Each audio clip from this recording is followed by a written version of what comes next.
overview about hepatitis with us. I welcome you, sir. Next, I welcome the IQAC coordinator, Dr. P.B. Thomas, Department of PG Zoology, who gave us moral support to conduct the webinar. I welcome you, sir. Next, I welcome the faculty members of Department of PG Zoology, and finally, welcome all the participants of the webinar. Once again, I welcome you all on behalf of me and Department of PG Zoology of NMCC. I hereby conclude my welcome speech. Thank you, sir. Thank you so much, dear Head of the Department, Professor T.N. Jasmine Joy, for the welcome address. Now, let me give you a brief overview of today's program. So, we'll have the talk by Dr. Anand JayaKumar. So, before the talk begins, he'll be introduced by the organizing secretary of today's program, Dr. Adeline Anita. And following the session, we'll have an interactive session, okay, question answer session where you could clarify your queries, if any, and we'll end with a vote of thanks. Actually, today's session had to be presided over by the principal of our college. But as he is very busy with the admission process, which is taking place in our college, he is unable to join us today. And our correspondent, Dr. Palraj, our principal, has shared his regards to all the participants and the resource person of the day. And at this juncture, I would also like to express the regards shared by our correspondent, Advocate Raju Durai, who is also unable to attend today's program because of a meeting that he has at Nagarkoil, as he is an advocate, a leading advocate in the court. He has got an official duty there. So he is also unable to join us today. So let me, as the coordinator of the Internal Quality Assurance Cell of Nationally Memorial Christian College, Marthana, I would like to appreciate and congratulate the head of the department, Professor T.N. Jasmine Joy, the faculty members of the Department of PG Zoology, and especially the organizing secretary, Professor Adeline Anita, for taking the initiative and working hard for this wonderful program. And at this juncture, very specially, I would like to thank and welcome today's resource person, Dr. Anand JayaKumar, who is the head of medical services in Appolo Shine Foundation, Chennai. So let me welcome you all once again on behalf of the Internal Quality Assurance Cell of our college. And let me now invite Professor Adeline Anita to introduce today's resource person to the gathering. Over to you, madam. Yes, sir.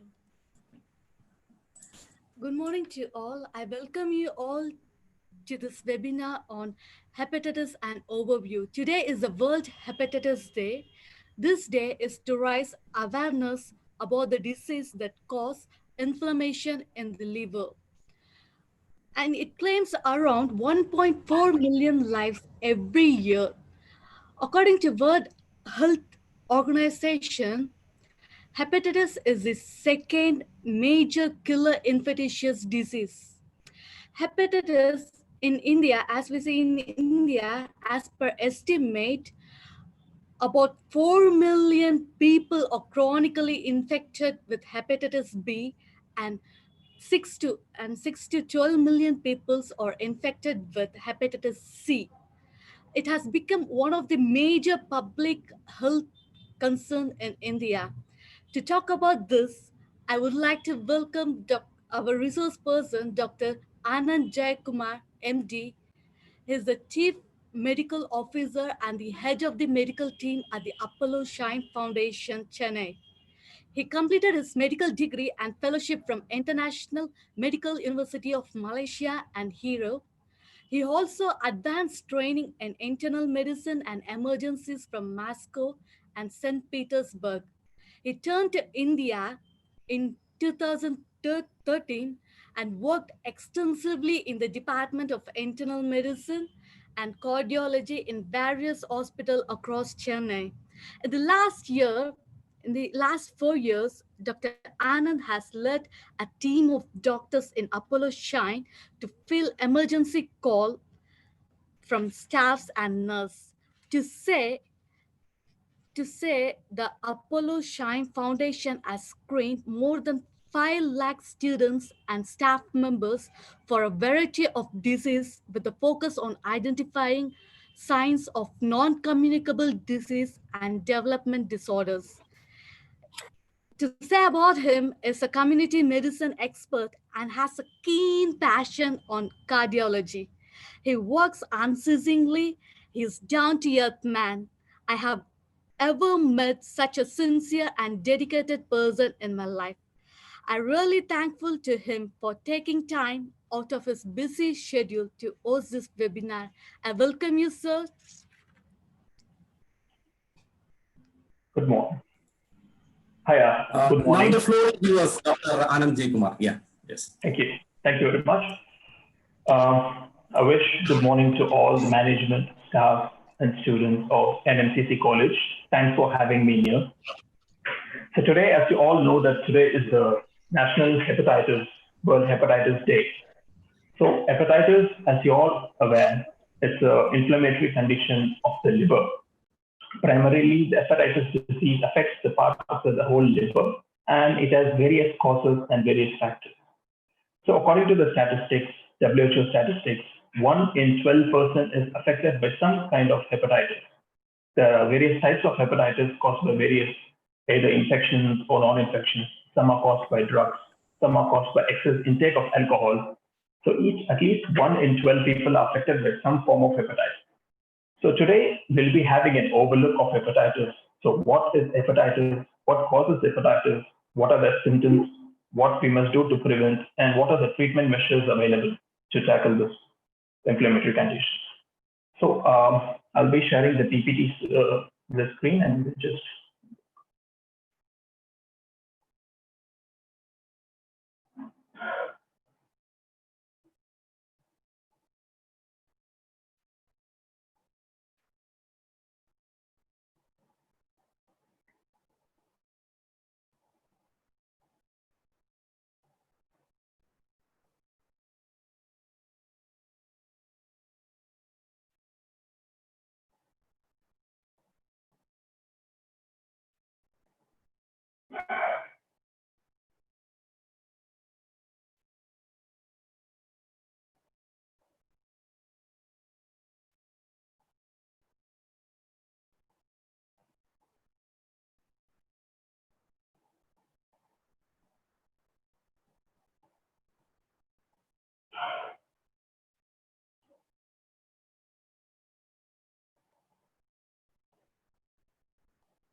Sir, slide is visible, but you can put it in the presentation mode or slideshow mode. Yeah. Okay.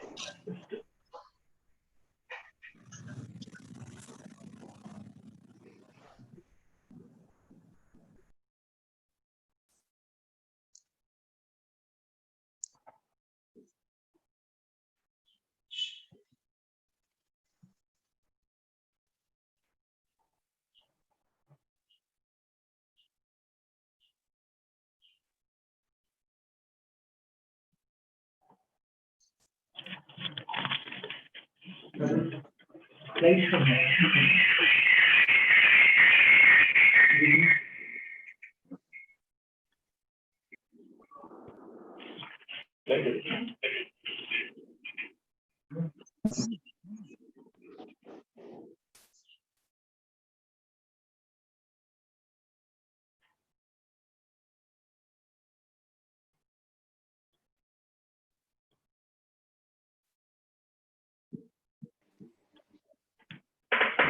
a minute.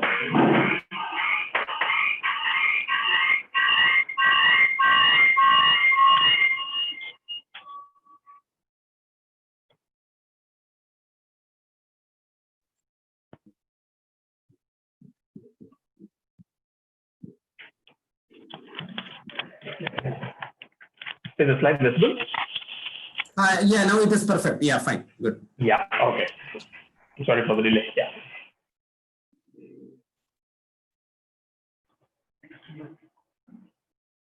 Okay, yeah. Today we'll just have an overview of hepatitis. So before talking about hepatitis, let's see about some points about the liver. So what is liver? Since hepatitis primarily affects the liver, it's an inflammatory condition of the liver. So hepatitis viruses or any other causating factors, normally it damages the liver cells. So liver is a very important and the heaviest organ in the body, which has various functions. So if we see liver, it takes about 500 different functions of the liver, which takes place in the body every day. So liver is just located in the upper right side of the abdomen. In medical terms, it's called the right hypochondriac region. So if you take a human liver, it is about reddish brown in color and weighs about 1.2 to 1.5 kg, around 1.5 kilos in adult human, and in women around 1.2 kg. So anatomical structure, it has two main lobes. So if you take liver, it has a right lobe and a left lobe, and two lobes are connected by a ligament. And if you take, the two lobes are divided into quadrants, 1, 2, 3, 4, 5, 6, 7, 8. So there are 8 quadrants in the liver and two main lobes. So the interesting fact about the liver is that unlike any other cells in the body, the liver cells has the ability to regenerate more faster and more quicker. So that is, if we donate or if the liver gets damaged because of any accidents or because of any injuries, or if we donate a part of liver for someone else, it will regrow again in 2 to 3 to 4 months. So if you give half a liver to the donor, to the recipient, and the half of the liver will grow in 3 to 4 months because the liver cells are made in such a way that it can replicate more faster than any other cells in the body. So that's what makes the liver a very interesting organ, and it is also very important organ because it has a lot of functions to take place. And one of the main functions of the liver we will see in the next slide. And in the basement of the liver, there is another structure which is attached to the liver, and that is the gallbladder. So gallbladder, as you all know, so it stores liquid called bile, which is very important for digestion. And when we check blood supply for the liver, it is two main arteries. By the oxygenated blood, which flows by the hepatic artery, and the deoxygenated blood by the portal vein. So these two anatomical structures are the major blood supply by the liver. Almost all blood in the body goes through liver. So the nutrients, the chemicals, the proteins, everything, the vitamins, minerals from the blood are absorbed by the liver and they are stored for nutrition purposes. So this is the anatomical structure of the liver, as you all can see. The largest organ in the body, so which weighs about 1.5 kilograms. So these are the two main lobes, the right lobe and the left lobe. And the blood supply is the portal vein and the hepatic artery. The left lobe of the liver rests in the top part of the stomach, the top part of the stomach. So it is connected by two ligaments. So what are the functions of the liver? The liver, it regulates most chemical levels in the blood and excretes a product called bile. So bile is normally made in the liver, and once it is made, it is transported to the gallbladder for storage. So the gallbladder, what it does is, whenever we eat any food, morning, evening, or night, the fat content from the food, it is digested by the bile. So without the bile, the fat in the food will not be digested, and you'll be having problems in case if you have any problem with the liver or any gallbladder, because of the bile metabolism will be affected. So that is one main important function of the liver, the manufacturing and passing of the bile to the gallbladder. And second main is that the liver helps carry away the waste products, and the bile also helps, and the blood leaving the stomach and the intestine passes through the liver. Not only that, and the whole blood from the body also passes through the liver. And the other main functions of the liver include, one thing is the production of the bile and the production of certain proteins for blood plasma. Normally, the liver not only makes bile and filters blood, it filters toxin, but it also makes a vital protein which is required by the body, especially albumin. You must have heard the protein called albumin and globulin. These are two major vital important proteins necessary for immunity and for formation of blood and for storage and variety of other functions of the body, production of amino acids, etc. So in the fetal life, not only in the adult life, but also in the fetal life, the functions of the liver are very important because it produces a main important protein called alpha-fetoprotein. So which is a main protein in the fetal and neonatal life that is manufactured by the liver, and also in addition to the albumins and globulins, and also another protein called the C-reactive protein, so which is the main indicator of any infection or inflammation in the body. So there are varieties of functions of the liver. And the other functions of the liver include the regulation of blood levels of amino acids, processing of hemoglobin to use it for the iron content. It removes the poisonous substances like urea, ammonia, uric acid filtration, etc. from the body. And it also processes drugs and other poisonous substances. For example, if you have a fever and if you take a paracetamol drug, which is normally taken for fever, and that drug enters the body and it is metabolized and cleared by the liver. Not by the, certain drugs are cleared by the liver and certain drugs are cleared by the kidney. So liver filters and metabolizes certain drugs, and one of them is the paracetamol. So that is the one of the main important functions of the liver. That is why if you take a higher dose of paracetamol without proper dose monitoring, it may affect the liver, because the liver is the one which filters the drugs and metabolizes it. Another thing which filters and metabolizes alcohol. So that is why too much intake of alcohol affects the liver. And another important function of the liver is the clearance of bilirubin. So bilirubin is a product from the heme, breakdown of heme. Heme is nothing but a part of the red blood cell, hemoglobin. So heme product is broken down and made, processed into bilirubin, and that bilirubin is carried by albumin to the liver. And there it conjugates with and becomes a conjugated bilirubin, and then it is excreted through stool and through urine. So that is also an important function of the liver. And it is because of the bilirubin function, if any problem with the liver or any disease, if it is damaged, this bilirubin function is affected, and the bilirubin would not undergo normal metabolism in the liver because of the problem by the liver, and that is why the bilirubin accumulates in the blood in case if there is any damage or infections to the liver. And if the bilirubin is accumulated in the blood, that is why you have jaundice. Excess amount of bilirubin in the blood makes the skin yellow, and the sclera, the nail beds, the mucous membrane yellowish color. That's what gives the skin a yellowish color, and that is known as icterus or jaundice in normal terms. So coming to hepatitis, what is hepatitis? Hepatitis is a term which depicts the inflammatory condition of the liver. It is actually a Greek word derived from the Greek word. Hepat means liver, itis means inflammation. So simply, it's an inflammation condition of the liver. So we must have heard this term hepatitis a lot of times, and most commonly you must have come through a hepatitis, viral hepatitis A, B, C, and E. So not only is a virus a main cause of hepatitis, there are other causes of hepatitis also. So virus is one of those important causes, and other causes of hepatitis include drugs, toxins, severe intake of alcohol, bacterial hepatitis, parasite hepatitis, hepatitis caused by too much drug intake, everything. And also another thing is the autoimmune hepatitis, where the body attacks your own cells. It's called autoimmune diseases. So there are a lot of types of hepatitis, And one of the main important types of hepatitis is caused by the virus, the hepatitis groups of virus, which we will have a look in detail later.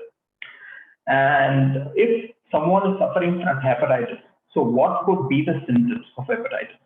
Definitely, first thing, they'll be having jaundice.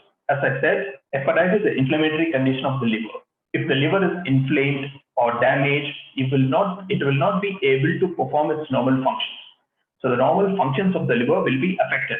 So the bilirubin metabolism will also be affected, since it is one of the functions of the liver. So what happens is that the bilirubin will not be conjugated and it will not be cleared and excreted by the liver properly. So it accumulates in the blood without having a proper metabolism. So once the bilirubin starts on accumulating in the blood, once the level reaches more than 2.5 milligrams, so what happens is that it settles in the mucous membranes of the skin. So that is why when you see a person with any liver problems, he looks a little bit yellowish. He has jaundice. So you can definitely see the disease is little severe. You can see it in his eyes, the nail beds. You can see a yellowish color discoloration, or very severe cases, you can just visibly see the whole skin will be little yellowish. So that is jaundice. Since it's one of the main functions of the liver, the bilirubin accumulation, it causes jaundice. Another main important symptom is that since liver is the storage of most of the vitamins, minerals, iron in the body, and it has a very important nutrition function to play in the body. So if it is damaged or affected, that particular function will take a hit.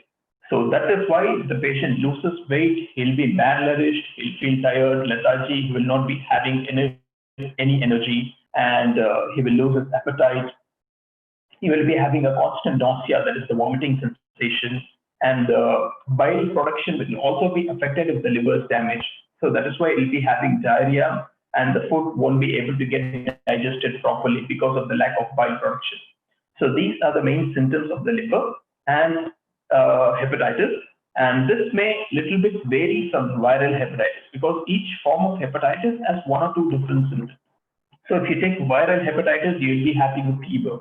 So if you have a hepatitis caused by alcohol, you'll be having other symptoms prior to fever, or you may not be having a fever since it's a non-infectious origin. And when it comes to hepatitis, it is in the acute stage. So hepatitis, for an easy classification, will clinically be classified into infectious hepatitis and non-infectious hepatitis. Infectious hepatitis is caused by, of course, viruses, bacteria, parasites, etc. And non-infectious hepatitis is caused by too much intake of toxins, drugs, alcohol, autoimmune hepatitis, etc. And another term which we denote to classify hepatitis is the acute and subacute hepatitis based on the clinical time. So if it is 6 months or less, it is called acute, or if the condition persists for more than 6 months, if the patient is suffering from hepatitis for more than 6 months regularly, that condition is called a chronic hepatitis. So based on this, the prognosis is made and the treatment will also be decided. And when it comes to the acute hepatitis, one important thing is that it can mostly resolve on its own. Because the liver cells, it has the ability to regenerate faster, divide, and it can heal itself. That is why liver is a wonder organ. It can heal itself, it can replicate the cells properly, it can grow also if it is damaged. So that is why acute hepatitis can resolve on its own mostly. It may need a very minute treatment or no treatment at all. But if the condition progresses to subacute or chronic, or it may lead to cirrhosis or liver failure, and later stages, it may lead to liver cancer also if the liver. It all depends on the patient's age, condition of the body, any other underlying infections, how strong the immune system is, how good the liver is. Everything depends on the treatment and prognosis. Okay. So clinical terms, hepatitis, we just go through each. Hepatitis is just inflammation of the liver. And acute viral hepatitis, which is the symptoms which last for 6 months or less. Acute hepatic failure, that is acute liver failure, is when the complications rapidly start after the first sign of the liver disease, such as the jaundice. So jaundice is a symptom which may happen in the beginning stage of the liver disease. So if we have jaundice, we will know, okay, something is wrong with the liver. So immediately, if the patient goes and checks it and treats it, he won't be having any problem. If he leaves it for a lot of time, if he doesn't check or get treatment properly, it may progress into a chronic stage, and later it may lead to a fibrosis and cirrhosis of the liver, and end-stage liver disease may take place, or it may also lead to a cancer of the liver in case of any hepatitis B virus. So chronic hepatitis is the inflammation of the liver which lasts for more than at least 6 months or more than 6 months. So that is called a chronic hepatitis. So cirrhosis, a normal liver tissue will be a normal color of the liver will be reddish brown. So when cirrhosis happens, there will be a scar tissue formation on top of the liver. Like for example, if you take a normal skin, it's a reddish pink in color, and if you get hurt, it turns brown, greenish, or black. That is a scar tissue. So in the liver, also the scar tissue formation will take place if the liver is damaged. So these tissues, what happens is that it stops the normal functions of the liver, and it can lead to a progression which the whole liver will be damaged, and that condition is a cirrhosis. And fulminant hepatitis is a condition where the hepatic cell death happens. So the liver cells have a special name called hepatocytes.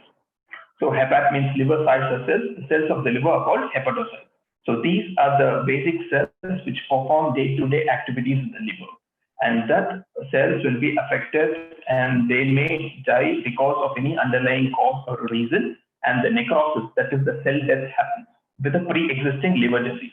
So that liver disease can be because of any infectious or non-infectious origin.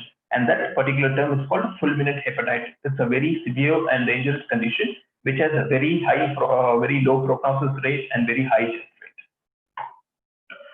So when it comes to hepatitis, the most common etiology or the factor is the viral hepatitis.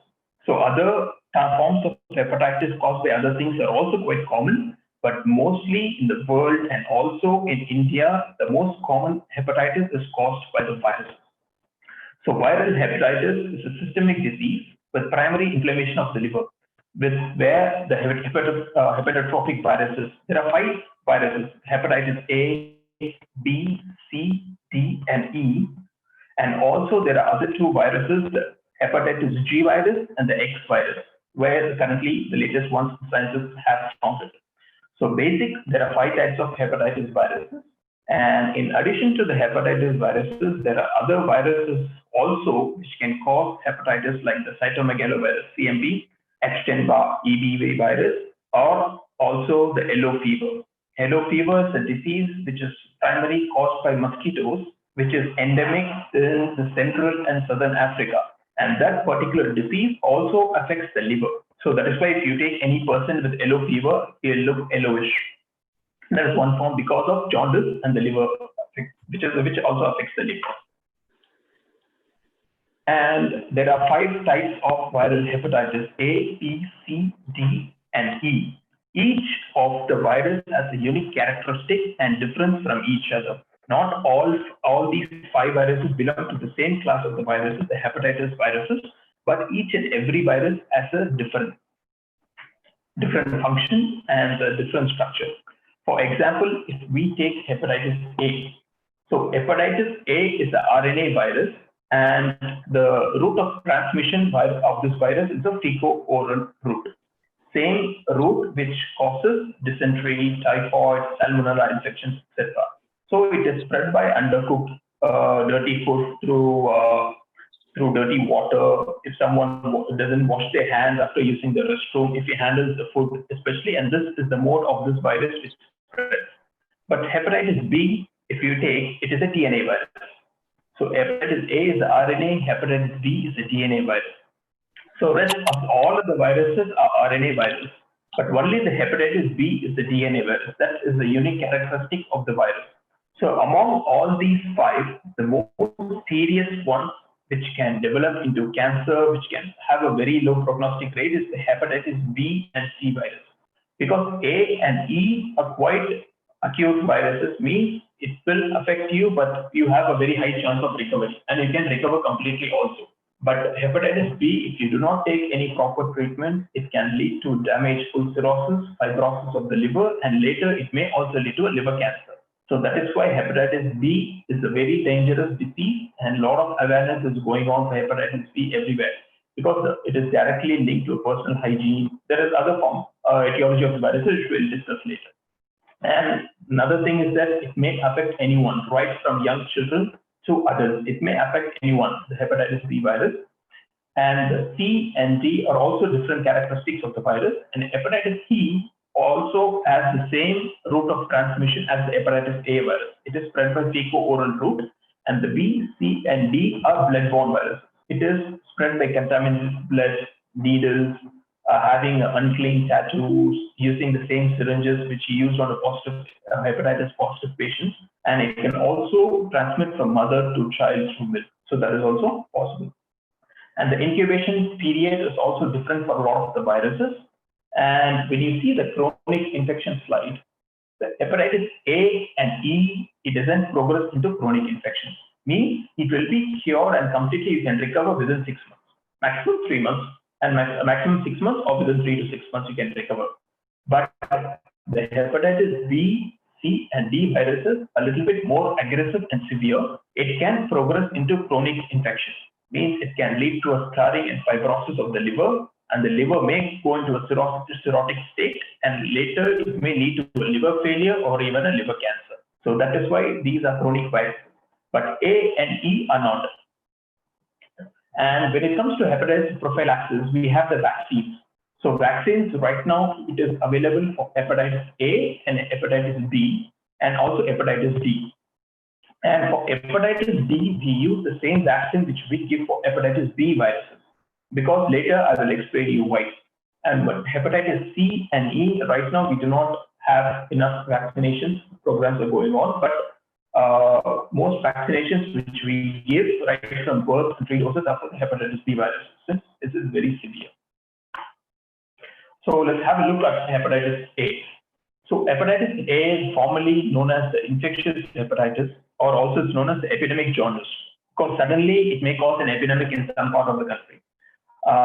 Since it is most commonly spread by unclean water, unclean undercooked food, if the person comes in dirty hands, if it comes in contact. So the disease is heralded by non-specific symptoms. So these are the symptoms of hepatitis A virus. Fever, since it's an infection, always starts with a mild fever and it progresses into high fever, more than 100, 1 or 2 also is possible. Chills, definitely headache, fatigue, you'll feel very tired, you'll feel weak, there will be a body pain, the whole body will pain, you have severe headache. And also in addition to this, you'll be having a nausea and vomiting sensation, and also dark urine and jaundice. So dark urine is because of excess amount of bilirubin in the blood, which the kidney filters, and the urine makes the urine very darker. And jaundice is because of the bilirubin settlements in the mucous membranes of the skin. This disease is benign. Benign meaning it doesn't progress into chronic stage, and the complete recovery is possible in weeks. Sometimes it takes weeks, or maybe maximum 2 to 3 months, or it may, but less than 6 months. It doesn't progress into chronic stage. So the agent is the hepatitis A virus. The family of the virus is the enterovirus is the Picomonavirinae family. It multiplies only in the hepatocytes, not in any other cells in the body. Hepatocytes are the liver cells, and that is the cells where these virus multiply, not in any skin cells or the stomach cells or any other cells. Only the liver cells, these viruses multiply. That is why it primarily affects the liver. So when it comes to heat and chemicals, the virus is fairly resistant. It can withstand heat of 60 degrees for at least 1 hour. So these are the quality of the virus. Means that is why it is very important to boil the water properly. If you consider the boiling point, when it reaches the 100 degrees, you have to wait till the water boils properly. Because if you do not boil or cook your food properly, this virus can withstand heat for 60 degrees Celsius even for 1 hour. So if you don't cook your food properly, you may have a risk of contamination. And the chlorine doesn't affect the virus, but the formalin and the sodium hypochlorite solutions are effective disinfectant for this virus. If you use a formalin solution, it immediately instantly kills this virus. And it is also inactivated by the UV rays, or you can boil the food or water for 5 minutes minimum with 100 degrees Celsius, the boiling point of water. So that is possible to kill the virus. And also autoclaving can also be done. So these are the symptoms of Hep A. Always starts with pain and fever. Pain you can see in the right side of the stomach. In the abdomen, if you take the right upper part where the liver is, just below the right diaphragm. So that is where the pain starts. It may migrate to surrounding parts of the abdomen because of the inflammation. And pain, fever, jaundice, weakness, vomiting, everything is possible with hepatitis A. So the humans are the only reservoir of infections. So it is a mainly fecal-oral route infection, means it is mainly excreted from the human feces. So if the feces, if it mixes with any water sources or food sources, or if the person doesn't wash his hands properly after using the restroom, and if he immediately goes and touches the food and cooks for other people, you have very high rate of contracting this virus. So it is excreted in the feces of the human infected person about 2 weeks before the onset of jaundice and for up to 2 weeks thereafter. So the infectious period is at least 2 weeks before and 2 weeks after you contract this virus. So we should be very careful and follow the personal hygiene rules properly. Always boil and cook the food thoroughly before having consuming it. And whenever you use the restroom, always wash your hands completely with soap and water, and always follow the basic hygiene sanitary principles in order to prevent this contamination. So it is more frequent among children than in adults because children tend to eat everything. Whenever they drop down any food or any noise particles, immediately they take it up and keep it in their mouth. So that has very high chances of this virus getting affected in children. Both male and female are equally susceptible. It may affect anyone, even in children, adults, everywhere it's possible. And once you get the vaccination, once you get affected, the body develops the immunity for this virus, and probably mostly it lasts for life, unless there is an underlying any immunocompromised disease. So that may reduce your immune power. And it can happen anywhere throughout the year, not only in rainy season or summer season, anywhere throughout the year, anywhere it is possible to happen. And mostly it is common in periods of heavy rainfall because of the water stagnation and the water contamination to food sources. So incubation period is normally 10 to 50 days, approximately 10 days to 2 months. And the route is the fecal-oral route. So that is the major route of transmission. It is normally contaminated through food, milk, water. Wherever the infectious person touches and handles the food, it may spread. And by blood and blood products, the skin penetration, it can, but it is very rare. So it mostly affects through food. Sexual transmission may occur, but it is also very rare when it comes to hepatitis A virus. So the main source is through contaminated food and hands. So diagnosis as any virus, which can take the sample of the feces and the blood, and we can do a PCR and ELISA for the virus. And we can also do a liver function test just to assess the condition of the liver. So the bilirubin, protein, ALT, these are serums and enzymes and proteins, which is manufactured and produced by the liver. And if we know the rate of these, we can come to an assessment that if it has affected the liver or not. That is possible. And when it comes to prevention, we have to take hygiene and sanitary measures is very important because it is very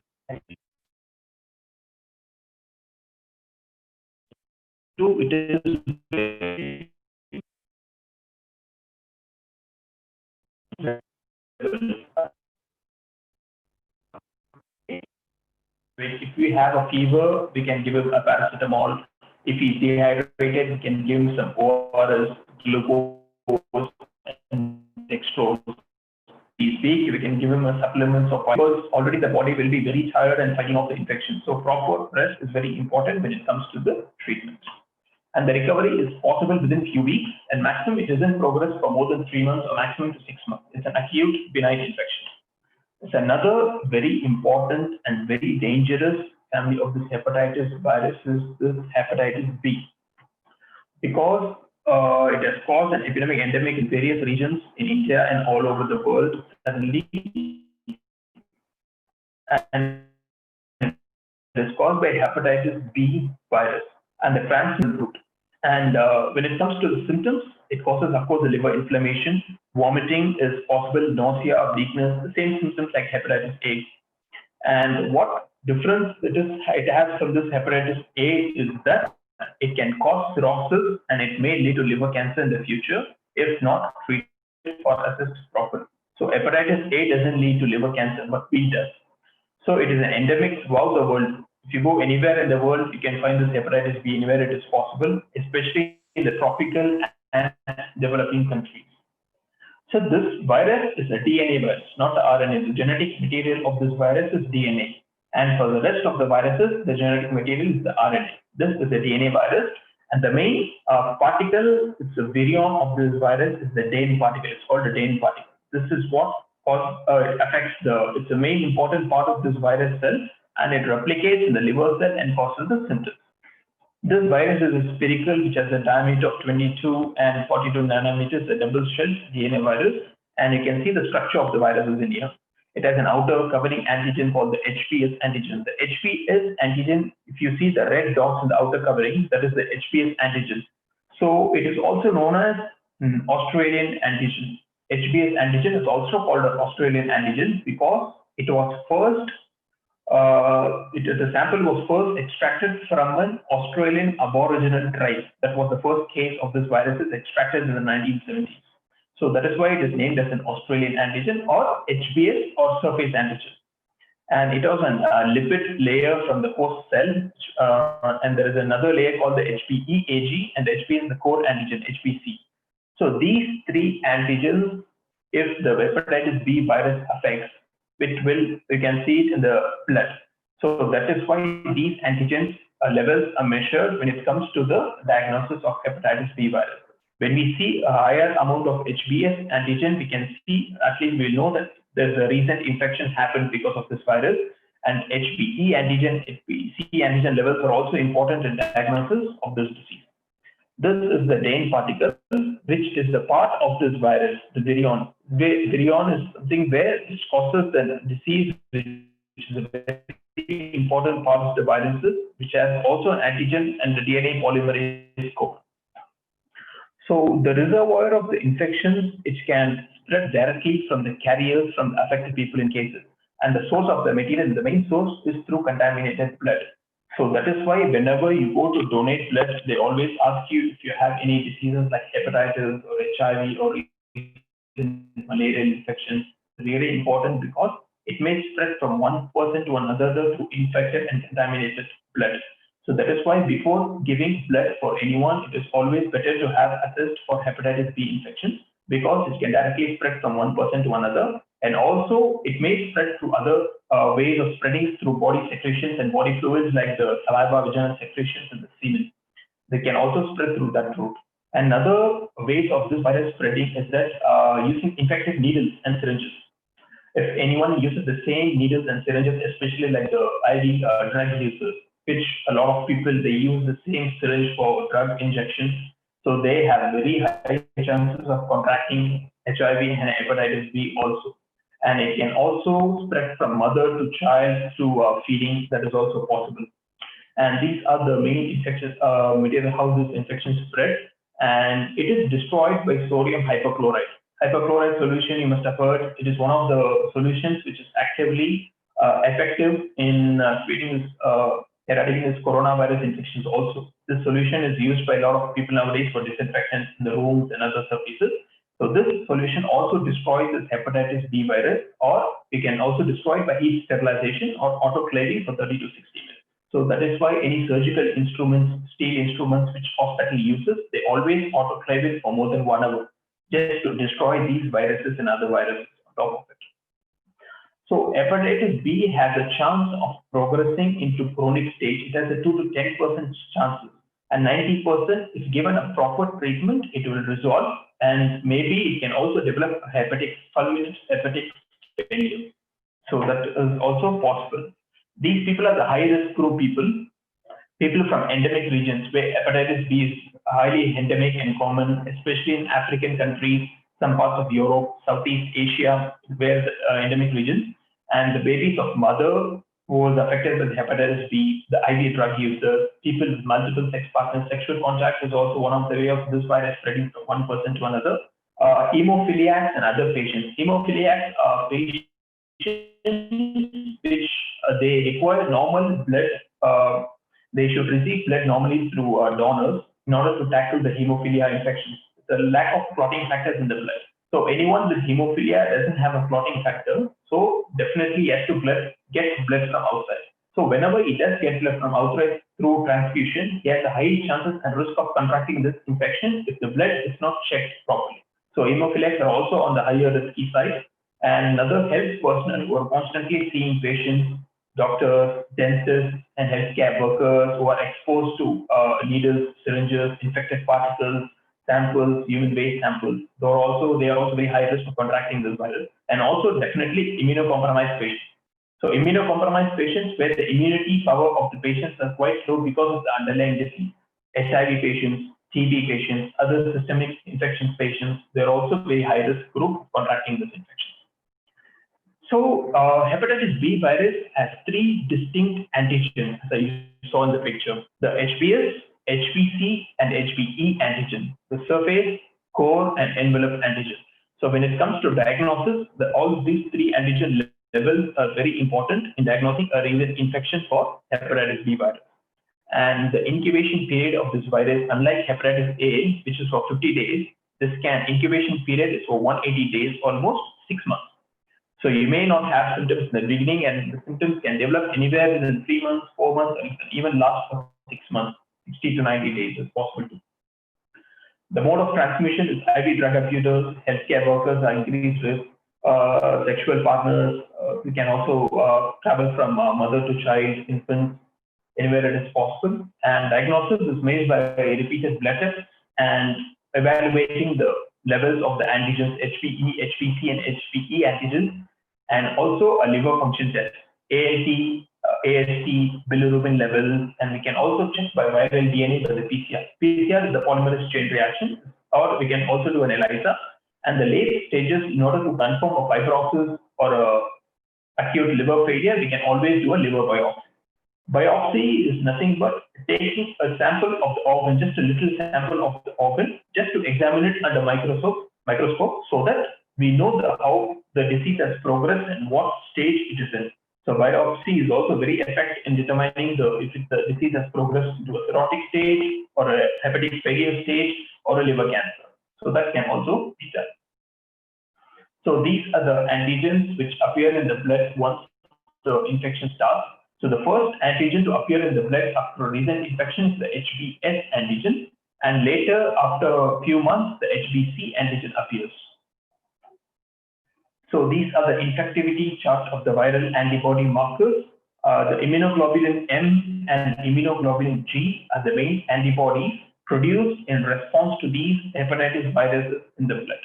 So immunoglobulins are proteins. So they are normally manufactured in the body, and they are used to fight any infections which affects the body. So immunoglobulin M, which depicts the recent and the infections, and immunoglobulin G, we can use it to assess the chronic infections, acute stage. So this is the liver. You can see a normal difference between a normal liver and a cirrhotic liver. So the normal liver appears very smooth in texture. It has a very rich blood supply. It appears dark reddish brown because of its high blood supply. So almost all parts of the blood flows through liver, through the body, through portal vein and hepatic artery, so that the liver can absorb the nutrients from the blood. So the right side is the liver with cirrhosis. The cirrhosis, you can see a rough surrounding inflamed edges. There is a scar tissue formation on the liver. So there is a gap between the left lobe and the right lobe. There's severely, when you see it, there is a damage. Clearly, there's a damage to the liver. And this cirrhotic stage affects the primary functions of the liver rapidly. And if it leads to cirrhosis, you can definitely see the symptoms of jaundice, anorexia, loss of weight. There will be a fluid accumulation in the abdomen. Some people, if you see, they'll have a very big abdomen because of fluid accumulation and liver failure, cirrhotic stage. And anywhere in the liver cirrhosis, it has a very high chance of progression into a hepatic cancer, that is the liver cancer. Hepatocellular carcinoma is the term given for the liver cancer, and if the liver enters the cirrhotic stage, it has a very high chance of turning into cancer. So vaccination, of course, it is available. Hepatitis C vaccines, it is given right from birth, and the booster stages are given right after the birth. So hepatitis B vaccine, as soon as the birth, as soon as possible, within 24 hours, 0.5 ml is given for the baby, the newborn, and the booster doses are given at the 6th, 10th, and 14th weeks. So there are totally 4 shots of these vaccines. It is always important to take all these 4 shots in order for the body to develop antibodies and effectively combat this virus.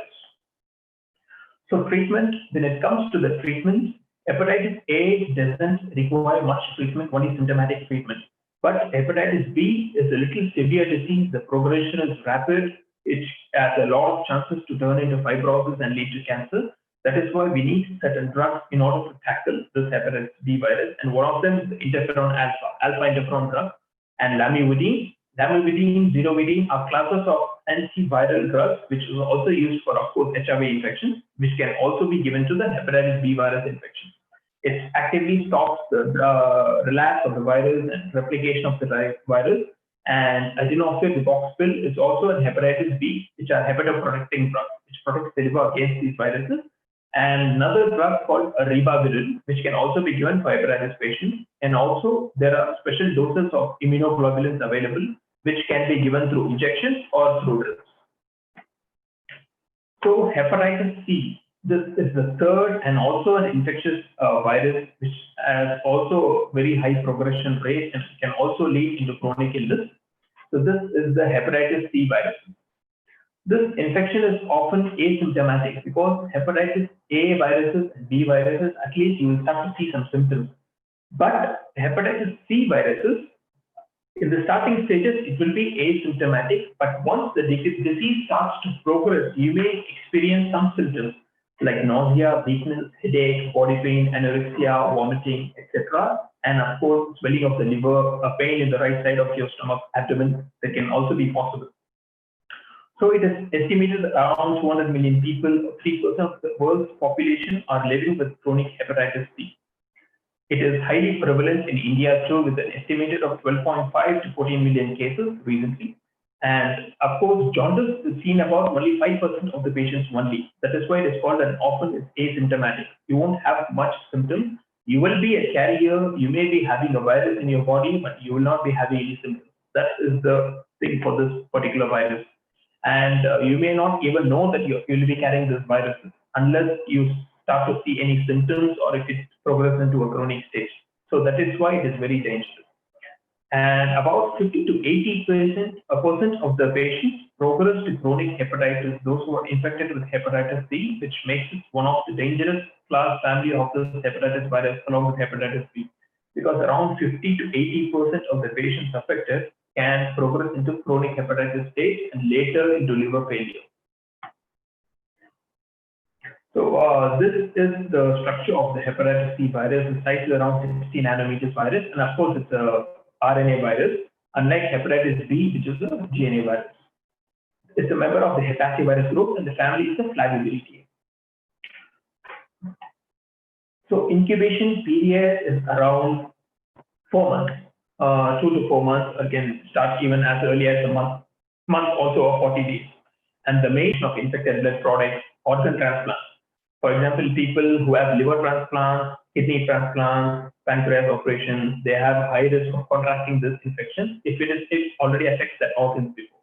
Patients undergoing dialysis. That is why after each and every dialysis, it's almost similar to the PCR, the way to the diagnostic method to find out this virus. And one important thing is that it takes at least 4 weeks after the infection starts for the antibody to appear. So that is very important. So for 1 month, there won't be any antibody production in the body to fight off this virus. Antibodies like the immunoglobulins IgM, IgG, the immunoglobulin G, immunoglobulin M, it takes at least 1 month or more if the virus attacks for the body to produce antibodies. So within 1 month, you have very low chances of detecting this infection. Plus, it is asymptomatic also. So that's what makes this virus more dangerous and interesting. And PCR can also be done, and antigen blood tests can also be done for these viruses to diagnose. So prevention is possible only if you take a general precautions method and general prophylaxis. So in case if you go through a situation where you need blood, you need to go for a blood transfusion. If you're planning to donate blood, it is always once or twice check before you go to something else. If you're having any organ transplant, or if you're having any surgical procedures, it is very important to follow these precautions. And the treatment is the same, almost same like hepatitis B virus, the alpha interferon we give, and the ribavirin, which is the drug. And the interferons around the response rate is around 50%. 50% it may work, 50% it won't give a proper treatment, and the patient may go into a withdrawal state. And immunoglobulins can also be given. Hepatitis D is the next virus. The D stands for delta viruses, the D for delta. It is the fourth hepatitis virus, and it is also a circular RNA virus. So hepatitis B is the only DNA virus. The rest all viruses are RNA. The ribonucleic acid has its genetic code. And there is a very important and interesting fact of this hepatitis C virus. It is a satellite virus, or underdeveloped virus, we may call it, because it cannot affect a person individually. The person will not have an hepatitis D virus infection individually, but only in the presence of hepatitis B infection. So that is why it affects the person who are already affected with hepatitis B. So it will not affect directly. So only this person, or because it needs hepatitis B virus to survive and to infect. Only the hepatitis B doesn't cause an infection. It doesn't have the ability to infect a person. So only in the presence of hepatitis B virus, this D virus activates and can cause infection. So it's a form of the virus which needs to coexist with the hepatitis B virus. That is why it is called satellite virus. It needs some sort of a B virus virion particle for it to cause any infection. If there is no B virus infection, there will not be a D virus infection because it cannot coexist without hepatitis B. It is also a spherical 38 nanometer particle virus, and it replicates. This virus replicates only in the presence of hepatitis B virus. If there is no hepatitis B virus in the body, it is impossible for this virus to replicate and can cause infection.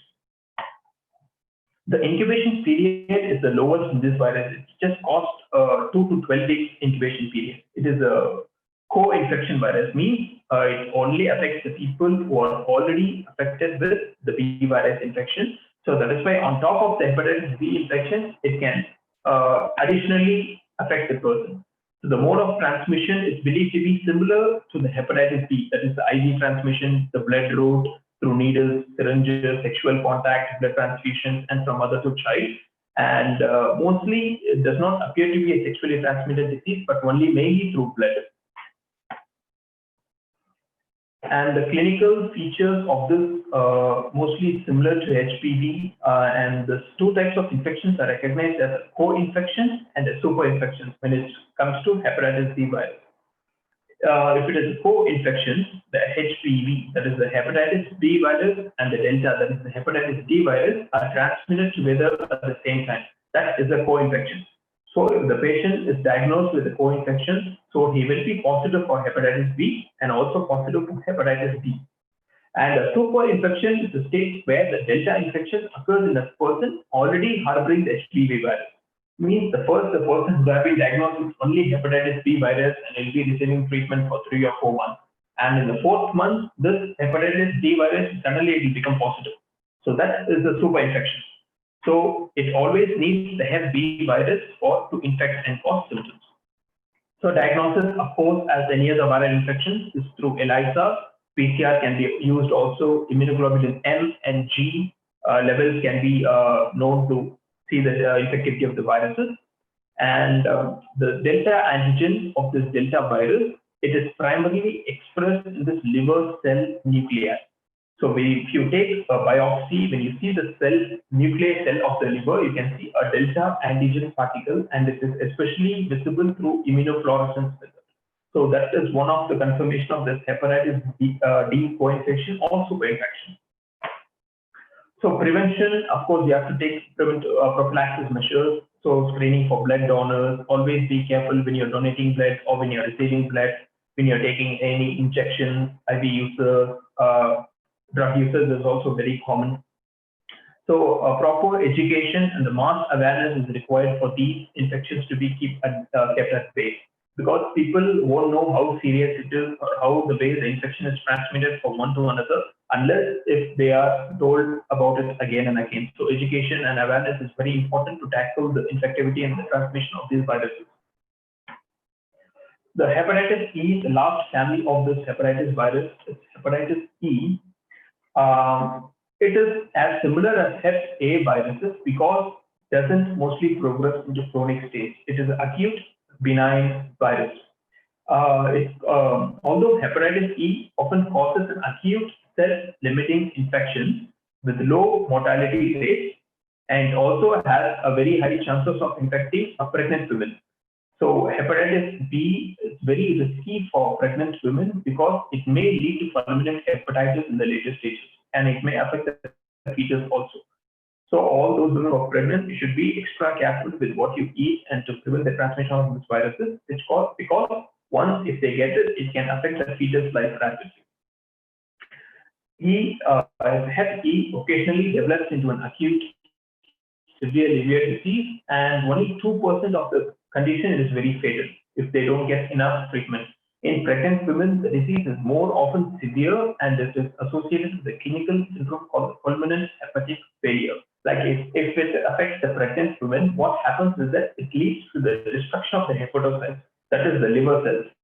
So if the liver cells are destroyed, it will not be able to filter and take the nutrients from the blood properly. There will be a massive hepatic failure, and in turn, it will affect the blood circulation to the fetus. The fetus will not be having a proper oxygenated blood. The circulation will be impaired. There will be a fluid accumulation in the abdomen, which can put pressure on the side of the uterus, and that is very risky when it comes to pregnant women. That is why during pregnancy, the scans and the blood tests they always also check for the hepatitis B and E virus infections. The signs and symptoms vary from 2 or 3 to 8 weeks, mostly 2 months. And there is a short prodromal phase for this virus from days to weeks. And in the prodromal phase, that is the starting phase, you may have the symptoms like jaundice, that is the beginning of the signs, and fatigue and nausea. You'll be a little tired, you'll be having the body pain. And during diagnosis, the immunoglobulins, which is the M and G against hepatitis E virus, will appear when there is a start of the prodromal symptom. Chronic infections, while usually an acute disease in immunocompromised patients, like patients who are already suffering with TB, HIV, or other immunocompromised diseases, this can cause a chronic state also, which is possible. Mostly it resolves in acute phase, but in immunocompromised patients, it may lead to a chronic infection also, and also in pregnant women, it can also lead to a fulminant hepatic failure. Occasionally, this may cause liver fibrosis or cirrhosis. It is not very common, but it's very rare, but a possibility to cause a fibrosis and cirrhosis, and later cirrhosis may lead to hepatic failure. The only treatment for liver failure is a liver transplant. So liver transplant is not very easy nowadays, because one thing, you need to find a donor liver for that within your family or anyone which matches your blood. Another, if you don't get a live donor liver, you should wait for a cadaveric liver. That is the liver taken from the person who recently died within few hours after death. So that liver can also be used for transplantation. So that is why Liver Transplant Society has a very low shortage of liver. That is why patients, most of them, they don't get livers even though they wait for weeks or months in the list, the donor list. So always preference is given to the patients having a certain condition and to the age of the patient, the job he is doing. Always everything comes when it comes for a recipient transplantation. So it is very important for these viruses to be kept at bay so that it doesn't lead to any problems to the liver. So it is also a non-enveloped virus with a 32 nanometer size, and it is a very heat labile virus. It belongs to a family called the Calciviridae, and the humans are not only the host but also pigs. The incubation period is from 2 to 8 weeks or 9 weeks. It is mainly transmitted by fecal-oral route, not by the blood products. Fecal-oral route is one of the routes which follows the hepatitis A infection. So that is why hepatitis A and E has a fecal-oral route, and the B, C, and D have the para-enteral route. That's through blood transfusions, blood donors, syringes, needles, contacts, everything. And it is mainly spread due to a fecal contamination of water supply or food which is affected by fecal matter. If any person or a cook in the restaurants, hotels, anywhere that handles the food without washing his hands properly after using the restroom, the person-to-person transmission directly is not common, it's uncommon. So diagnosis is through ELISA, IgM antibodies, IgG, as any other viral infections, other viruses. So the prevention, of course, if you follow a proper sanitary procedure like proper boiling of the drinking water, when it comes to cooking fish or any other food, especially the shellfish, which is laid in water for a long time, you have to cook, wash fruits, vegetables properly before having it, because it may come in contact with any person who has been infected from the market to your house. So if you do not wash it properly, give it a proper wash, and if you cook or eat it without washing, you have a very high chances of contracting the hepatitis A or the hepatitis E infection. So the proper sanitary precautions and the hygiene measures are very important in order to tackle these viruses effectively. Hepatitis G, although it is one of the family of the hepatitis G virus, but it doesn't come under the normal classification, hepatitis G. So only thing, hepatitis A, B, C, D, E is mostly known as it is normally. So hepatitis G virus, formerly known as the HGV, it's a virus which also belongs to the Flaviviridae family. It is known to infect humans, but not known to cause human disease. It may infect, but the disease progression rate is not that much common as compared to the other viruses. So HGV, this is the RNA virus. It has been found in patients with acute or chronic or fulminant hepatitis or hemophiliac patients, those who require blood donation, and patients with multiple transfusions, IV drug users. It has been found, but it is not known to cause a variety of progressive diseases. It just stays there, it's like that. And that one comes to the end of the viral hepatitis.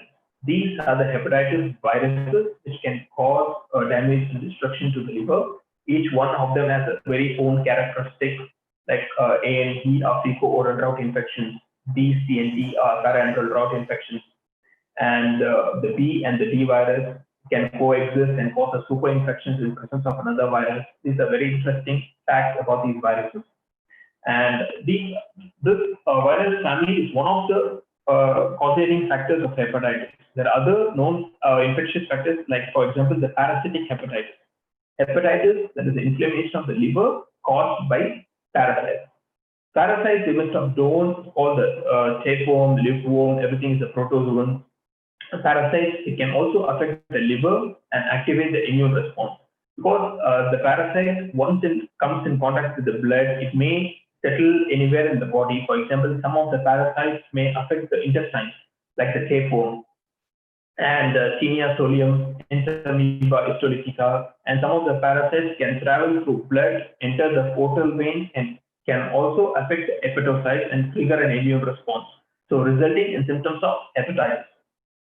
So of the protozoans, Trypanosoma cruzi, the Leishmania species, and the Plasmodium species, which causes malaria, can also cause a liver infection. That is why children and adults who are having malaria will have an inflammation of the liver. So that is also hepatitis. So when you go to the physician, when you go to the doctor with malaria, normally it'll make you lie down to palpate the liver, the right-hand side of the abdomen, in order to see if there is any liver inflammation, because the Plasmodium, the species which cause malaria, can also cause a liver inflammation. So when it comes to the other worms like E. granulosus, Echinococcus granulosus, or the also known as the dog tapeworm, can also affect the liver, and hepatic cyst can also affect.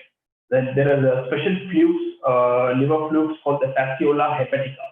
Means the liver flukes, which definitely affects the liver. Everything comes under the parasitic hepatitis. So that is one of the other main causes of hepatitis apart from the viral category.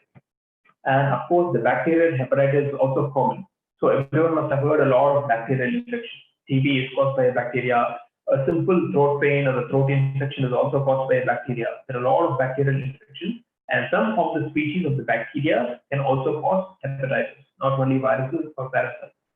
So when it comes to a bacterial infection, it has a very unique characteristic of damaging the cell and gathering the deposits and forming a pus. That is a pyogenic liver abscess. So pyogenic is the pus. Liver abscess is the formation of pus because of the destruction of liver cells in the body. So when we take any CT scan of the liver, we can see a minute spots, white threading. That is nothing but cell destruction and abscess of the liver. Abscess of the liver is a very serious condition because that particular abscess can also spread through blood to other parts of the body through blood, and it can cause sepsis. Sepsis is nothing but a generalized full body infection caused by a bacteria which is spread through blood. It's a multi-system organ disorder which can lead to a septic shock. That is also possible. So the pyogenic abscesses involving bacteria, mostly called the E. coli Klebsiella pneumonia. The Klebsiella pneumonia is a bacteria which can cause pneumonia and primarily affects the lungs, upper lobe of the lungs, but it can also cause and attack the liver and cause the pyogenic abscess condition. That is possible also. It has 50% chances. And Neisseria meningitis. Neisseria species is a bacteria which can cause the brain inflammation, the brain swelling, that is the brain inflammation in the neonates and babies, along with E. coli bacteria. So meninges is nothing but the covering layer of the brain. So when you take the brain, there will be on top of the brain, below the skull, there will be a 3 layer covering. They are called the meninges. It acts as a protective novel barrier from the skull to the brain, and this Neisseria meningitis bacteria primarily it affects the meninges and cause meningitis, infection of the brain. But also it can also cause acute hepatitis. It can also affect the liver. So, for example, the hepatitis viruses only concentrates on the hepatic cell, but bacteria are not like that. It can primarily affect any part of the organ and also affect a secondary organ like liver. It can also affect lungs. It can also affect stomach, intestines. That is why when it comes to bacterial infections, it is more generalized compared to parasitic or the viral infection. Because anything can affect anywhere in the body and can cause the damage and destruction of the cells. It can create abscess or pus formation, which can become a very severe, can lead to sepsis. Salmonella species are also one of the causes of bacterial hepatitis. Salmonella species are the ones which causes typhoid, Salmonella typhi. And there is another species called the Salmonella paratyphi, which causes paratyphoid. And typhoid infections, hepatitis, of course, when you see, it doesn't have much similarity. But this species are also affects the liver and cause hepatitis. Brucella, Campylobacter species, mostly Campylobacter, mostly it affects the stomach and the intestines, causes diarrhea in children, and also can affect the liver and cause hepatitis. And one of the main important classifications, and also very common not only in India but also in the world, is hepatitis caused by alcohol. Because too much of alcohol intake, alcohol when you drink it, it's normally processed and metabolized by the liver. So if you have too much of alcohol, more than the liver can withstand or to process or metabolize, what happens is that too much of alcohol, not in one day it happens, it takes around, it's very progressive. So too much of alcohol intake, for example, excess of 80 grams of alcohol in a day in men and 40 grams in women for continuous 3, 4, 5, more than 5 years of chronic stage can lead to a constant destruction of the hepatic cells. Like I told you, hepatic cells are very special cells which can adapt and it can restructure once again. For example, in one day, if you have too much of alcohol, there is a mild acute destruction of the hepatic cell, but in the coming 1 week or 2 weeks, it can again form a new cell. That is possible. But if it repeatedly affects the hepatic cells, for example, if you take more than 80 grams or 100 grams of alcohol in 1 day for 5 or 6 continuous years, what happens is that it reduces the hepatocyte's ability to reconstitute and replenish. So that's what leads to a hepatitis condition, and also liver failure can also progress into liver cancer. So alcohol is very important substance which can lead to cirrhosis of the liver, that is alcoholic liver cirrhosis, and it can lead to hepatocellular carcinoma caused by severe alcohol intake. This condition ranges in order of severity and reversibility from alcohol steatosis. So if the condition is slightly acute, it is of course reversible when you stop consuming alcohol, take certain drugs, which vitamins, minerals, and hepatoprotective drugs. But apart from one different stage, there lies a point of time where the condition can be irreversible, especially when it goes to cirrhosis or liver cancer. That is the most severe and the least reversible stage of alcoholic hepatitis. That is the cirrhosis and liver cancer. If it is alcoholic steatosis, steatosis means there is a fat deposit of alcohol. That condition is most reversible. If you can find or diagnose the liver in that particular condition, you have a lot of chances to recover and get back the liver to its normal state. But the condition progresses to cirrhosis or liver cancer stage, it is least reversible and you cannot do anything about it.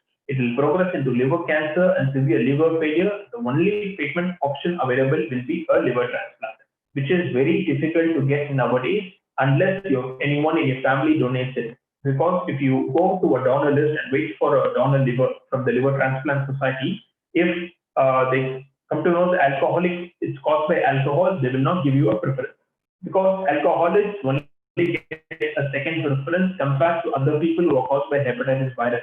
So they will be given preference compared to alcoholics. So that is more risky factor. So one of the most important factors is the development of hepatitis, the quantity and the duration of the alcohol intake. So how much you drink, how long you drink. That is also very important in the liver prognosis.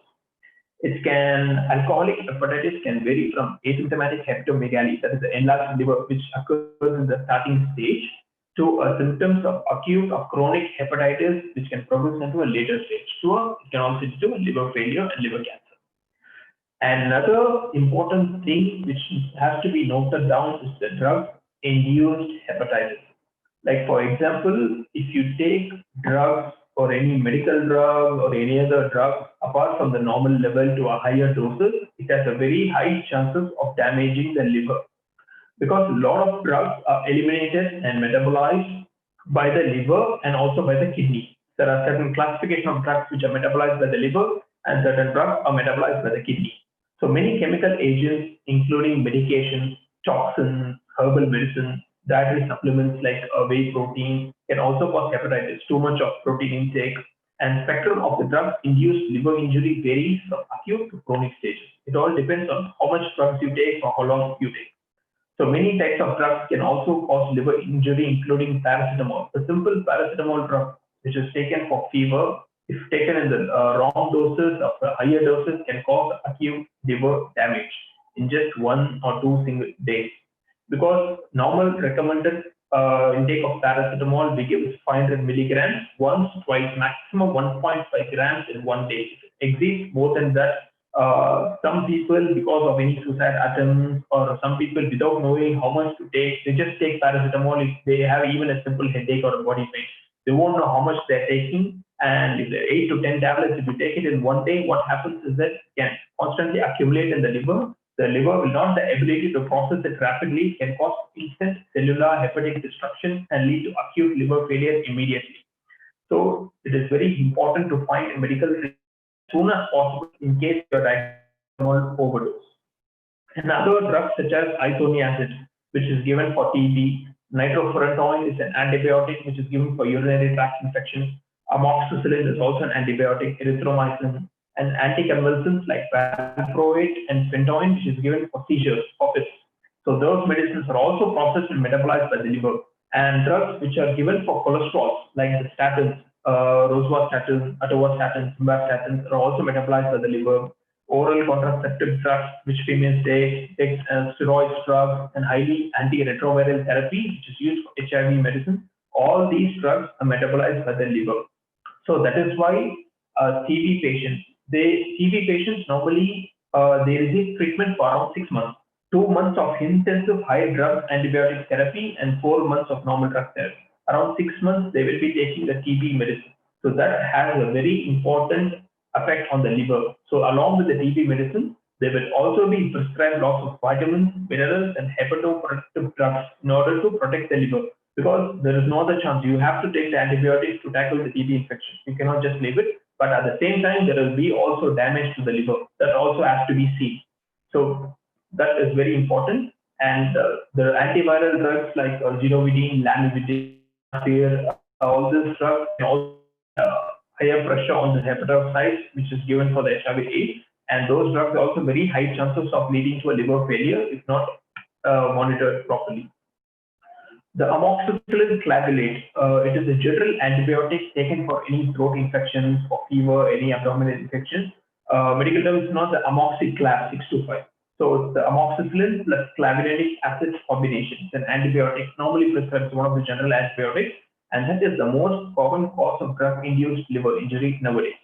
Because amoxicillin is a very general antibiotic. Earlier, it is used to be available just normally in the medical shop. So people who are just having a throat pain or any fever, abdominal pain, they think that they need antibiotics and just go to the medical shop, take paracetamol, amoxicillin drugs, and they just take it without monitoring or nominating the doses. And that can also cause a liver failure if it's taken higher than the normal levels per day.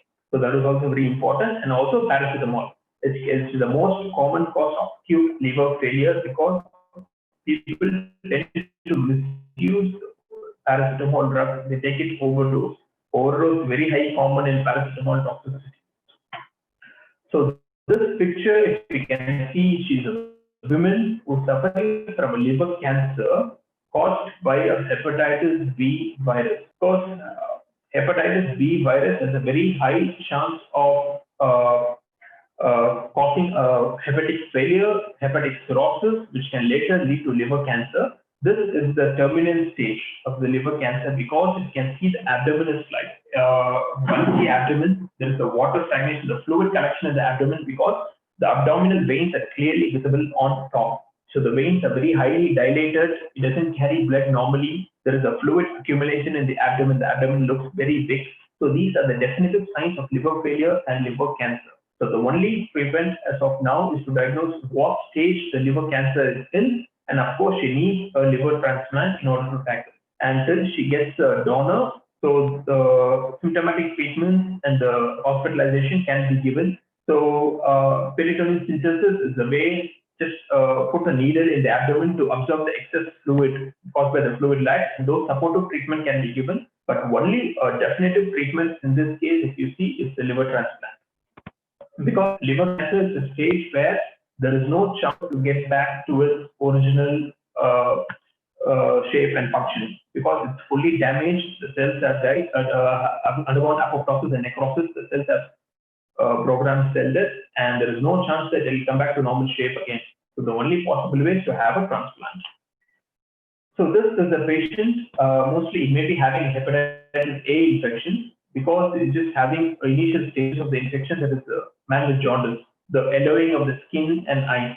The skin can have a slightly yellowish color, but is highly visible in the conjunctiva of the eyes. And you can also see the discoloration in the nail bed on the tip of the nose also. So hepatitis B, so how it affects the liver, can see an example in here. The left is the healthy liver, which is solid, slightly soft, but it is solid. And it is reddish brown in color, which has a very high blood supply and looks healthy. So the second stage, that is the fatty liver, this is the beginning stage of the liver problem. So you can see a fat deposits on top of the liver. There is the brownish colors have disappeared. The liver looks little pale. There is a possibility of denied blood supply to the liver. The fatty liver, there are stages 1, 2, 3, and 4. So anybody can be diagnosed with the fatty liver. If you have a food which is high, rich in too much of oil or fat, if you constantly have it for one whole week and the 8th day you go for an USG ultrasound of the whole abdomen, you can diagnose the fatty liver, stage 1. So stage 1 fatty liver will be definitely present for everyone due to the food style, lifestyle condition. So that is okay and normal. With normal proper exercise and diet control, you can replenish. But stages 3 and 4 are very high and severe risky for progression of cirrhosis. Too much of people with very high levels of cholesterol in their blood are not only under risk for having a heart attack, myocardial infarctions, because the cholesterol goes in the coronary arteries of the heart and it blocks the blood supply, which leads to heart attack. But it also settles on top of the liver and makes the liver very fatty and rough. So what happens is that it hinders the normal functions of the liver. So that is why fatty liver is a precursor stage, that is the beginning stage for the liver damage, cirrhosis, and liver failure. So if you diagnose the fatty liver, it is always better to start treatment immediately depending upon the stage of the fatty liver. And right side is a cirrhotic liver. You can see the liver doesn't have an uneven, it has uneven margins, edges, very rough. It looks very solid like a rock. The edges have been very deformed. There is a scar tissue formation on top of the liver, and it doesn't look like a normal healthy liver, where the half of the liver functions, maybe 60% of the functions of the liver will be gone by now. So this cirrhosis stage is a high risky stage which can immediately lead to a liver failure. So this is the map of India where it shows how endemic the hepatitis infections are in these, where the severe black indicates cases more very high cases, and the dark blue as a color concentration decreases. For example, Gujarat, Maharashtra, Punjab, and some parts of Kerala have a very high chances or infection rate of hepatitis virus, and Karnataka, West Bengal, Rajasthan, and Tamil Nadu is on a slightly safer side, but also anyway during the rainy seasons or any endemic can spike immediately unless if the people doesn't follow a very important hygiene and sanitary procedures. It's very high risk and can cause any time of the year. It doesn't have a particular season for the viruses to affect. It can cause at any season, any time of the year. That is very highly characteristic of this hepatitis virus. So there was an article in the paper about how hepatitis infects, how many people, how many lakhs are infected in India. It's still a global public health issue. It has caused around 13.4 lakh deaths in 2015, and it continues also, a number comparative to TB deaths. So TB, as you know, very severe infections. Everybody knows TB is very severe. This hepatitis has an equal death rate compared to TB, which not everyone would have anticipated. So hepatitis A, C, A and E, B and C, we know how it spreads and how it affects the people. And it also has a very high level annual burden on India, around 4 crores with hepatitis C, 60 lakhs to 1.5 crores of hepatitis C, which can lead. So prevention is, of course, safe water supply, food safety, hand washing, improved sanitation, taking vaccines normally on time. And when you go to any clinics, any proper clinics, it doesn't matter, any simple clinics, and the side should be very careful of what injections you get. Make sure the injections the people use has been taken from a sterile injection. It is not reused again and again. And drug users are also very high on the risky side. And the blood transfusion, blood donation, getting blood from someone, also a highly risky procedure. So everything has to be monitored and checked properly before giving it to. So all this are very important in order to prevent this hepatitis vaccination. Is also a very important thing, but not everyone gets vaccine nowadays. Hepatitis B vaccine even immediately after birth and booster doses. Hepatitis A areas endemic for hepatitis A, you can have an hepatitis vaccine. You have a live attenuated vaccine or a conjugated vaccine is available for F, A, B, and D, but not for C and E. So this is typically the overview of hepatitis. Even though some of the countries in the world are not having an endemic of hepatitis, still they all have a high chances of having hepatitis if not follow the safety and hygiene precautions properly. It can affect anyone at any age, even from neonates, children, and adults, right from anyone at any point of the time in the year it can affect. So it is up to us in order to prevent these infections by taking a safety and hygiene procedures properly. So that will be the end of the overview, and hope you have understood an overview of hepatitis and what is hepatitis and how it's caused. So if anyone has any questions, definitely they can. Thank you so much, Dr. Anand JayaKumar, for the highly informative and elaborate account of hepatitis. It was really an overview of hepatitis on this World Hepatitis Day. Thank you. We thank you so much. Now it's time for questions. Those who have questions can use the hand raise option. You can be unmuted if you want to ask the question.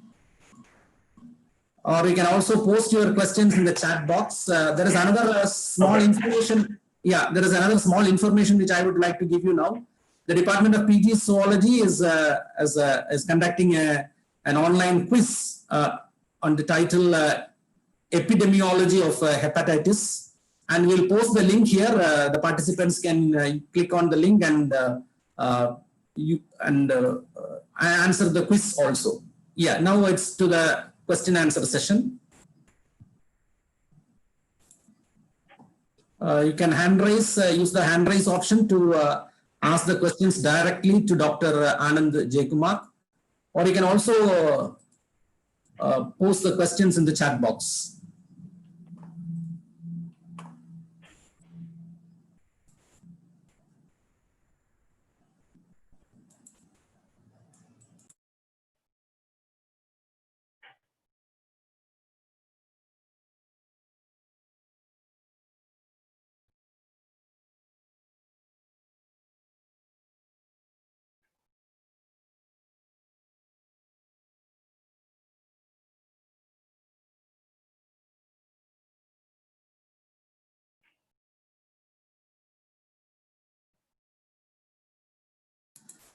You could either post the questions directly to Dr. Anand JayaKumar in the chat box, or you can post it in to everyone also.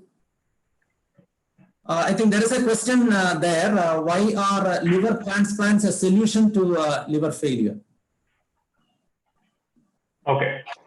So the question is, why are liver transplants a solution to liver failure? Of course, the severity of the disease, like the hepatitis, the liver failure as an acute and a chronic stage. If it is an acute stage liver failure, definitely it doesn't require a transplant. It doesn't require a transplant, and it is treatable. Only thing, we need to make sure what underlying cause, what is causing the acute liver failure, and if we can diagnose it properly on time, and if the treatment is administered properly on time to the etiology, it can be taken back. The liver will come to a normal working state. But if the liver failure progresses to a cirrhosis or a later chronic liver failure stage, and that will be a very difficult stage because it has a very high chances of progression into a chronic liver failure or even a hepatocellular carcinoma. And that stage will be a very difficult stage to treat and also to bring back liver to its normal function. And that is the later stage where the transplant is one of the options. But of course, the treatment will be aimed to giving a proper symptomatic treatment just to bring back the liver to its normal working condition. But unless it's an acute stage, the treatment doesn't respond normally to cirrhosis or chronic liver failure, especially when it is caused by a severe hepatitis B virus or an alcohol-induced hepatitis, which can lead to a cirrhosis very progressively, and it can lead to a hepatocellular carcinoma. And that is the time with chronic liver failure where the full functions of the liver is completely diminished, where the liver cannot perform the function of its own, and that is the stage where it requires a transplant. So normal liver failure, where some part of the liver is actively functioning, that can be brought back if given a proper treatment on time, or if we can find out what is causing the liver failure. Give it drugs, or give it hepatitis virus or a parasitic or bacterial infection. If we are able to identify the cause, the treatment can be aimed towards that. And there is a question, are vaccines effective in all types of hepatitis? Once again, just to remind, there are hepatitis like A, B, C, D, and E. Currently, the vaccines are used for hepatitis A viruses, hepatitis B, and also for hepatitis D, which can co-infect with hepatitis B viruses. So vaccines are being aimed to these three different types of viruses. And for hepatitis C and hepatitis D, there is no vaccination or proper vaccination. So these vaccines aim only at hepatitis A and B, where the B is the most common, which is given immediately after birth within 24 hours. And 3 booster doses are given at 0, 6, and 12 weeks of birth. So hepatitis A vaccine is also given, which is also available. Liver transplant is always a success. There is a question. Of course, like any other treatment or any other surgery, the liver transplant also carries equal amount of negative impact. Like, for example, even a simple surgery has its own side effects. It may lead to an infection in the surgical site. It may cause pain, may lead to a scar formation. So liver transplantation, of course, it is advantageous, but also it has its own demerits. So one thing is that in order to find a liver, it has to match the donor. Either it can be a donor liver or a cadaveric liver. And second thing, there will be, if there is a possibility of a rejection of that new liver by the body itself, that's an autoimmune response. So that can be tackled with high dose of methylprednisolone, which is a steroid. So that can be given in high doses in order to tackle the infection. And there is other risk factors like infection, inflammation, rejection responses from the body. So not like normal any operation, this also has demerits, but it can be tackled with modern medicine. Is hepatitis A curable? Of course, hepatitis A virus is definitely an acute infectious virus which is caused by fecal-oral route. As I said, it is transmitted from one person through improper undercooked food. If the fecal matter comes in contact with the food source like water, milk, vegetables, fruits, if any food handler doesn't wash their hands properly after using the restroom, And if the food is bought by us without washing, if we consume, we have a high chances of contracting this virus. So that can be tackled and proper, because hepatitis A virus is not very severe. It doesn't lead to any chronic stages. It can be easily dealt with, and it's for treatment, you can recover completely. And any chance to affect hepatitis for the TB patients by type C virus? Okay, hepatitis, TB are all three different types of diseases. So one thing is that hepatitis could be caused by a virus or a bacteria. TB is caused by a bacteria called the Mycobacterium tuberculosis, and CIP is caused by the Salmonella typhi or the Salmonella parasitis, which is also a bacteria. Ascidia, Campylobacter bacteria, the Neisseria bacteria species, has a very high affinity for also affecting the liver, but it's not very common, but also it can affect the liver. So in case if any of these bacteria can also affect the liver, the patient may have an hepatitis along with any other diseases caused by this particular. So the patients with typhoid, sometimes the patient already with typhoid can also have an hepatitis stage, because the typhoid virus can also affect the liver and cause the hepatocyte destructions and inflammation. So that is also possible. So any secondary infections to the liver is possible along with the primary source of infections like a TB or a typhoid. Definitely it is possible, but you'll be having definitely symptoms. If properly diagnosed and given a proper treatment, there are chances of it.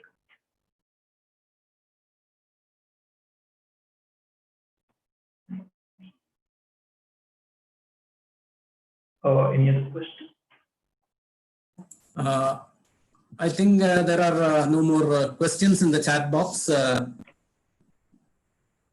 Nobody has raised their hands.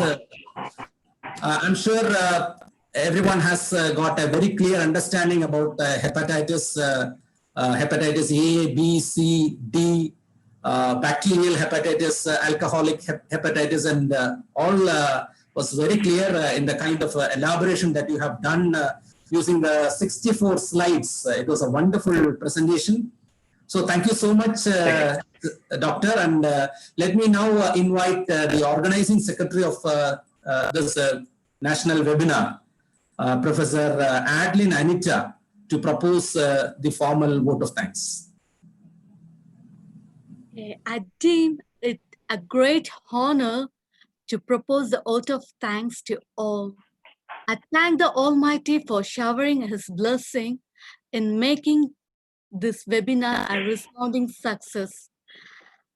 I'm very thankful to our correspondent, Advocate L. Rajathurai sir. Though he is not here, he helped a lot, and I want to thank for his continuous support and advice, which have greatly helped towards the success of our program arranged by our college.